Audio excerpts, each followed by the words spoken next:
Hello everyone. Today I would be discussing how to draft a privacy policy and key components of the structure of a privacy policy. Now, when you start drafting a privacy policy, one of the first things which you should focus on are the definitions. Now, the most important definition would be what is a personal information. Now, personal information is actually the data which we seek to protect by drafting this privacy policy. Therefore, you need to have in writing what personal information is defined as, and what information you collect would be characterized as personal information. Now, personal information is sensitive and personal data. It is information which can be used to identify you. So, for example, your name, your contact details, your email address, phone number, address, etc. Now, whose information is being collected? So, you also need to define the data subject or the person whose information is being collected. Now, a data processor and a data controller. So, these are the terms which the EU GDPR regulations uses. Now, a data controller is a person who determines how the data collected is to be used. And a data processor is a person who processes this data in accordance with the instructions given by the data controller. Now, what are the services or product which is being offered or provided? So, for example, if the privacy policy is for a website which offers medical health, so it makes sense to include what the services being offered are within the privacy policy in the form of definitions. Although you would still have a terms of use document which would govern the usage of the website. The privacy policy is aimed at protecting the data of those who visit your website, and it shows how you are going to protect that data which you collect from your users. Now, what information may be collected? So, you can collect the person's contact information, their personal details. You can collect some other personal information depending upon the services or the product which you are offering. For example, if it's a medical related website, you may collect health related information as well. Now, you make sure to write that whatever information is collected only for the purposes of providing the services or the product. So the user is sure that whatever information he gives will not be put to any unauthorized or improper usage. Now, how was data collected? It is important to outline in your privacy policy how you collect the data. So it can either be collected in terms of the personal data which is provided to the website. So, for example, if you have a subscription basis in which you collect your users' email IDs, or for example, you need their contact details in order to send them some information. So, one of the ways could be them providing their personal data to the website. The other could be cookies, wherein their internet source, the URL can be detected. Then you can also use Google Analytics to collect their data. So, whatever are the various methods which you use to collect the personal data of your users should be listed out in the privacy policy. Now, purpose of collection of data. So, this is also extremely important.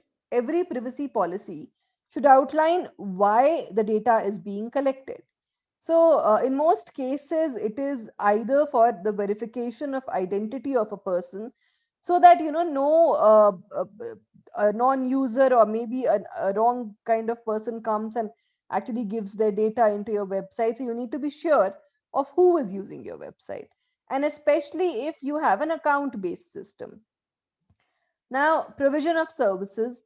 So this is also data is also collected in order to provide services to the users. So, for example, if you have a website which provides medical help to people, you need to know certain personal information about your users in order to provide these services to them. Now, personalizing experience. A lot of times, you need to personalize the experience, the look and feel of your website, and for that purpose, it is important to collect personal data of your users. Now, sending offers and promotions. Many websites also send offers and promotions. However, make sure to collect the data for the purposes of sending offers and promotions only if the user consents to receive such offers and promotions. So you cannot tell the user that, yes, I want to send you offers and promotions, and that is why I want to collect your personal information. They should consent to receiving such offers and promotions as well. Now, retention of data. It's important to let the user know that how long would you be retaining their data. Now, typically the data is retained till the time the purpose for which it was collected gets fulfilled. Now, there are times when you would need to require the data even beyond the same. If that is the case, mention that's the same in the privacy policy. Also, there are legal requirements which say that you cannot retain personal data beyond a certain mandatory time period. So, even if you require it for any purpose beyond the fulfillment of the core purpose, maybe for maintenance services or whatever, you should not retain the data beyond the legally mandated period. Now, sharing of data. If you are sharing the data with any third party, you should mention that in the privacy policy. Now, these are the typical third parties to whom you can share data, or sometimes, for example, government authorities may want the personal information of a particular user, or judicial authorities may want the personal information of a particular user. So, in these cases, you are legally mandated to share the data with these authorities. But you should always mention it in your privacy policy that you would be sharing the data to these particular governmental or judicial authorities. Now, there are times when you need to share the data with third parties for purposes of services. So, for example, if you have a platform where you have some medical professionals who come and who give an advice to the people, to your users.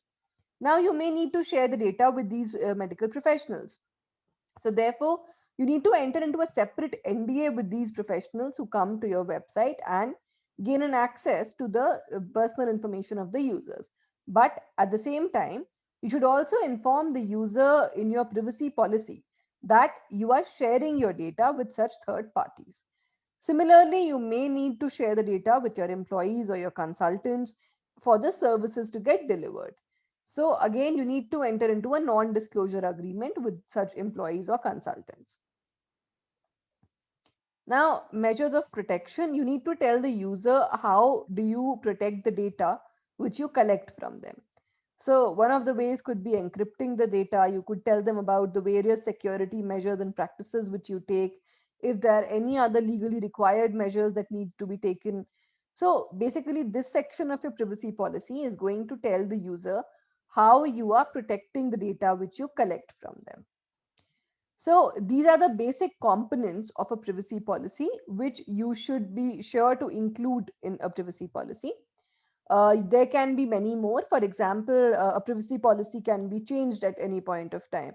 So you are not obligated to inform each user separately. You can mention in the privacy policy that the policy is subject to change, and the user is required to check whether the policy has been updated or not. So also you can also have a hoard of miscellaneous clauses in your privacy policy, such as your entire agreement or maybe your severability, etc. The boilerplate clauses, which are called. So those can also be included. But these are the key components which you should ideally include in your privacy policy if you want to make it comprehensive. Hopefully, this was helpful to you. In case you require any further help, you can contact me on LinkedIn or leave a message here. Thank you. Have a nice day.